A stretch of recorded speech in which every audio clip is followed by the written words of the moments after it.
Welcome back, Attack. I'm Skyline Shore, and today I want to give you my first impressions on a new mobile free-to-play MOBA, Ace of Arenas. Okay, so Ace of Arenas is a mobile MOBA that plays very well for mobile devices, all mobile devices. This is something that I need to clarify. A lot of games are meant just for tablets, and I'm going to mainly compare this game to Vainglory, which I personally consider to be the best mobile MOBA out there, and genuinely just like one of the best MOBAs, period. So, Ace of Arenas can be played on a phone, can be played on a tablet, a smaller tablet even, in your hands with your thumbs. Vainglory, no, you can't. You basically have to have a tablet, really, and then place it down on a table and use your index fingers. So very specifically, a lot of games, like Vainglory, you need to play it a very peculiar way, and that kind of defeats the purpose of having a mobile game where you can play it in a multitude of ways comfortably. Ace of Arenas does allow you to do that. The game is built from the ground up, apparently, with this control scheme in mind, where you can play with your thumbs. So you can swipe up with your right thumb in order to target a champion, and then you can do that again to target a different champion. So it's almost like tab targeting in a MMO. Kind of works like that, or shift clicking or A clicking in MOBAs. And then you can swipe down to target a minion and do it again to switch to a different minion. So, yeah, it kind of works out. It's a little bit awkward, but if you get used to it, I think it's fine enough. It really is something different and unique, and it's kind of a genius control scheme because working with mobile devices, it's awkward, okay? It really is. I mean, people who say it's not and you get used to it, yeah, but at the same time, you also don't have like the tactical feedback of clicking a mechanical keyboard or buttons on a mouse or a controller. So swiping is something that does work, and I'm glad that they utilized it appropriately here. However, if we talk about the other half of your controls, which is going to be the analog stick on the left hand, on the left thumb, it's just really freaking awkward. There's so many situations where all of a sudden, like, my analog stick just wasn't working. It just disappeared and then reappeared, and I don't know what was going on with that. And sometimes whenever you collide with a character and then you're still facing upward or left or right or whatever direction, sometimes it doesn't go quite as accurate as you would want to, and your character kind of just stumbles around. And oh man, on top of all of the like server latency, the frame rate issues, and then the collision issues, it's just actually moving your character is just crazy, truly awkward to find. And the final component to the controls of your character is going to be activating your spells. And no differently than so many action RPGs on mobile or a lot of MOBAs, you have your abilities dedicated to the right thumb, right around your aiming stick. When you press an ability, you actually get another sort of emulated analog stick thing going on, and then you can drag this, and this aims your spell. And I think this is really freaking cool. This gives you a lot of like intimacy with your character. You can actually aim your spells and everything. But the game also, because you do have tab targeting, it does actually aim your spells for you. However, I found on some characters it didn't do this. It didn't actually aim my spells for some characters, and I don't know why that was. And in fact, some abilities, if you actually drag them all the way to the edge of the actual analog stick of your radius, it doesn't allow you to fire it, and I don't understand why they would do that. In Guild Wars 2, in League of Legends, in Smite, in many games that have this sort of targeting system, it allows you to at least have an option so that you can either go out of bounds, have your character move to that location and then use the ability, or the ability will fire off at max range, or it just simply won't allow you to extend over your max range. In this game, it won't allow you to extend over your max range, and yet if you hit your max range, it won't let you use your abilities. I don't understand. It's not every ability, it's not every character, but then again, it's going to be kind of the story for the whole game. Just very inconsistent with a lot of its game design.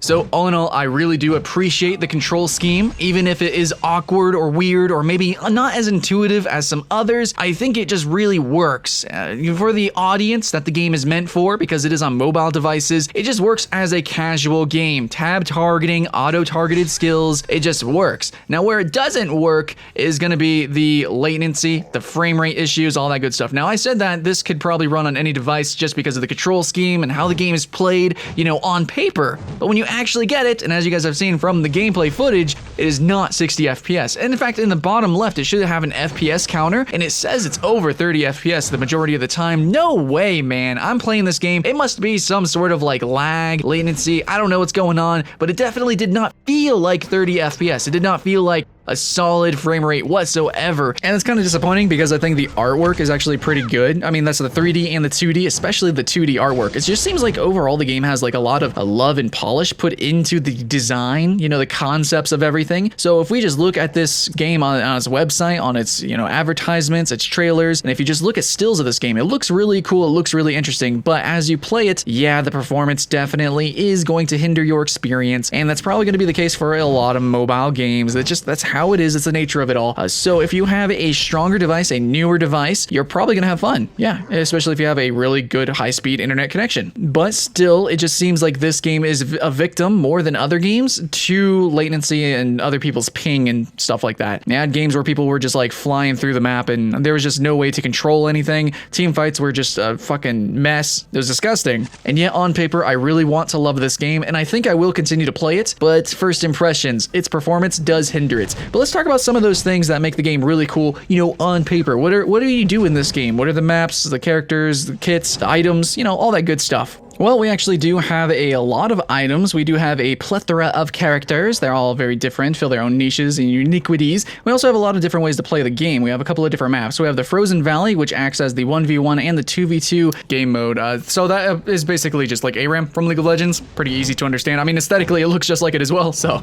anyways, then we also have the Conqueror's Canyon. This map is not like League of Legends Twisted Tree Line. It's actually really big, open, expansive. It's really easy to move in between the lanes. It's even hard to tell that there were even lanes.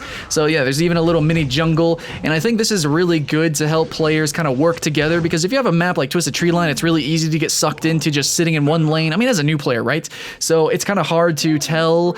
So I think it's pretty good that they made a very ambiguous map. I think that's a very interesting game design choice there. So everyone can kind of just move in between the lanes and between the jungles, and it's really easy to be ganked, I guess, yeah, but it's also easy to gank, and overall I think it's just a very interesting map, a very interesting design choice, because in MOBAs, generally, everything is kind of funneled into lanes. Even the jungle is really just kind of curved like hallways and stuff. So Conqueror's Canyon to be so open is just a really interesting design choice in my opinion.